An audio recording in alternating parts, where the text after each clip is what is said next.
ছাত্ররা যখন রাজনৈতিক দল গঠনের একেবারেই দ্বারপ্রান্তে, ঠিক সেই মুহূর্তে আসলে বিএনপি কে উস্কানোর জন্য ভারত দেখেন একটা ষড়যন্ত্র করতেছে।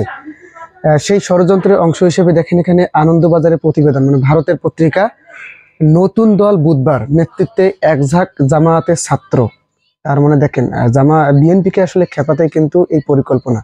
যদি সেখানে জামায়াতের লোকদেরকে টার্গেট, মানে ওইভাবে টার্গেট করে দেওয়া হয়, তাহলে তো আসলে বিএনপি ক্ষেত্রে এবং ছাত্রদের রাজনীতিতে বিরূপ একটা প্রভাব পড়তে পারে।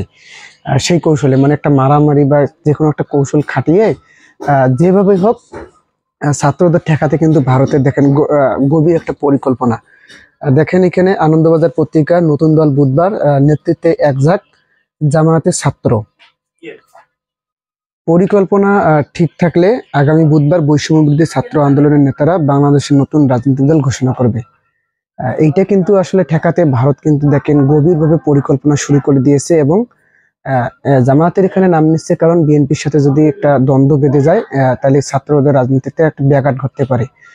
তাই কিন্তু আসলে কৌশলে ভারত তাদের পত্রিকা দিয়ে, আনন্দবাজার পত্রিকা দিয়েই এই দলটাকে হটানোর একটা ব্যাঘাত ঘটার চেষ্টা করতেছে। দেখেন কি কৌশল আসলে। আমি এগুলো আপনারা দেখবেন। এখানে দেখেন আমি আপনাদেরকে দেখাচ্ছি, যদিও নতুন দলের হবু নেতৃত্বে জামাত সংশ্লিষ্টতার অভিযোগ মানছে না। দেখেন আসলে এটা তো জামাতের না, জামাতের তো আর অভাব পড়ছে না যে তাদের নেতাকর্মী ওইখানে ঢুকিয়ে দেবে। আর এটা যে কৌশল, এটা কিন্তু সবাই বুঝতেছে, এটা যে ভারতের কৌশল। জামাতের এত পড়ে নাই যে নেতাকর্মী বেশি হয়ে যায় নাই যে তারা ওইখানে ছাত্রদের মাঝে সেটা ঢুকিয়ে দেবে। দেখেন এটা কিন্তু সজাগ থাকতে হবে, আপনাদের কোনো রকম ফাঁদে পা দেওয়া যাবে না। তো আপনারা এটা নিয়ে কি ভাবছেন অবশ্যই মন্তব্য করবেন।